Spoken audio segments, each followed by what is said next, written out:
बसमिल्लाहिर्रहमानिर्रहीम। अस्सलाम वालेकुम। आप देख रहे हैं पेंशनर्स टीवी। आज हम बात करेंगे पेंशनर्स में इजाफे के बारे में कि पेंशन में इजाफा कितना होगा। तो इसके बारे में मुकम्मल तफसीलात आपके साथ शेयर करूंगा, मेरे साथ रहिएगा। असल में हुकूमत पाकिस्तान में दो तरह के नोटिफिकेशन निकाले गए। एक तो वफाकी हुकूमत ने एक नोटिफिकेशन निकाला जिसमें उन्होंने कहा, एक पूरा तरीक़ेकार बता दिया कि किस तरीके से जो है वो पेंशन में इजाफ़ा किया जाएगा। उसका नोटिफिकेशन 1 जनवरी 2025 को निकाला गया, जिसमें उन्होंने फर्दर इंक्रीज़ मेथडोलॉजी जो पेंशन है उसके बारे में बता दिया कि पेंशन की इंक्रीज़ कैसे होगी। पंजाब हुकूमत का अलहदा तरीक़ेकार है, वो पेंशन में इजाफ़ा कितना करेगी, तो इसका मुकम्मल तफसीलात आपके साथ जो मैं शेयर करूँगा। वफाकी हुकूमत 2025 में जो इजाफ़ा करने जा रही है उसके बारे में बताता चलूँगा कि हुकूमत का मुस्तकबिल में पेंशन में इजाफ़े का तरीक़ेकार क्या होगा। अब होगा इस तरीके से कि एक नोटिफिकेशन ये निकाला गया 1 जनवरी 2025 को।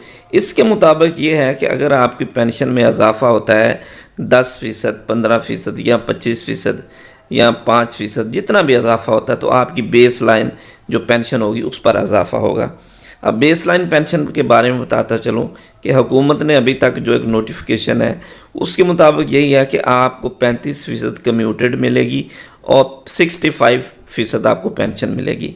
पंजाब हुकूमत के मुताबिक 25% आपको कम्यूटेड यानी ग्रेजुएटी मिलेगी और 75% जो है ना वो आपको मिलेगी पेंशन। अब इसमें दो तरीक़ेकार आ गए।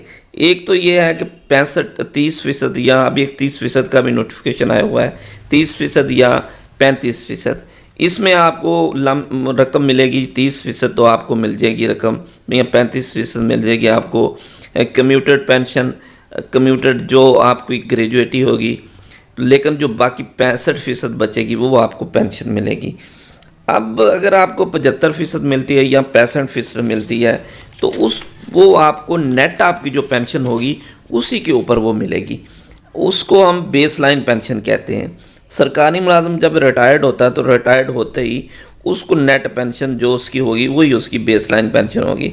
वफाकी मुलाजमीन का इजाफ़ा इसी बेस लाइन पेंशन पर होगा और इसमें जो जितने भी लोग होंगे वो सारे के सारे इसमें शामिल हो जाएंगे।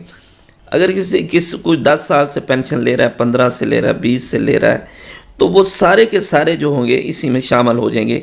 ये उन्होंने नोटिफिकेशन नए के लिए नहीं निकाला, नए के साथ साथ पुराने जो लोग हैं वो भी इसमें शामिल फैमिली पेंशन के होंगे। तो बेस लाइन पेंशन पर ना कि ग्रास पेंशन पर आपको जो है वो इजाफ़ा होगा। सिर्फ नेट पेंशन पे आपका इजाफ़ा होगा, 10% करें 15% करें, वो नेट पे ही इजाफ़ा होगा। उसमें मेडिकल अलाउंस निकाल देंगे, बाकी जो बचेगी उसमें इजाफ़ा होगा। अच्छा, इसमें आपका जितना भी इजाफ़ा होगा वो एडहाक रिलीफ की सूरत में होगा। ये भी आपको बताता चलूँ, गवर्नमेंट के इसी नोटिफिकेशन के मुताबिक जिस तरह तनख्वाहों में इजाफ़ा जब भी होता है तो एडहाक रिलीफ की सूरत में होता है। जब कि 3 साल या 5 साल के बाद स्केल रिवाइज होते हैं तो फिर वो एडहाक रिलीफ उसमें ज़म कर देते हैं। इसी तरीके से वफाकी हुकूमत का भी नोटिफिकेशन है कि वो आपको एडहाक रिलीफ की सूरत में इजाफ़ा करेगी, 10% करे या 15% करे। वो जैसे 2025 का करेगी, 26 का करेगी, 27 का करेगी।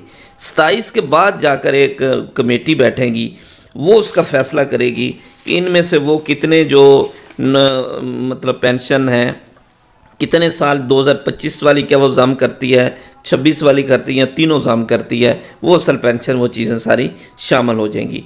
तो इस तरह हुकूमत ने जिस तरह तनख्वाह और एडहाक रिलीफ अलग-अलग चीज़ें हैं, इसी तरह पेंशन बेस पेंशन और उसके साथ साथ जो दूसरी अभी इजाफ़ा होगा वो उसको अलहदा कर दिया गया है।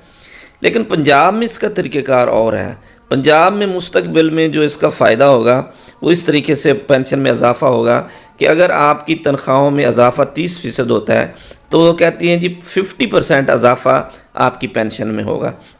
अगर आपका 30% इजाफ़ा होता है तो यूँ समझें कि 15% इजाफ़ा आपकी पेंशन में होगा। अगर आपकी तनख्वाहों में इजाफ़ा 25% पंजाब गवर्नमेंट करती है तो 12.5% जो आपकी पेंशन में इजाफ़ा होगा और इस तरीके से ये इजाफ़ा होगा। अभी आने वाले वक्तों में पता चल जाएगा कि अगर हुकूमत इसमें कोई ऐसी कोई वो बात नहीं है, صرف سادہ سی بات ہے کہ اگر حکومت تنخواہوں میں 25% اضافہ کرتی ہے تو آپ کو 12.5% ملے گا. وفاقی حکومت جتنا کرے گی اس کا طریقہ کار علیحدہ ہے کہ اس کو علیحدہ اڈھاگ ریلیف کی صورت میں 3 سال بعد جا کر کمیٹی بیٹھے گی، پھر اس کا فیصلہ کرے گی. تو آج کی یہی بڑی اپڈیٹ تھی پینشن میں اضافے کے بارے میں کہ پینشن میں اضافہ کس طریقے سے ہوگا. Thanks for watching.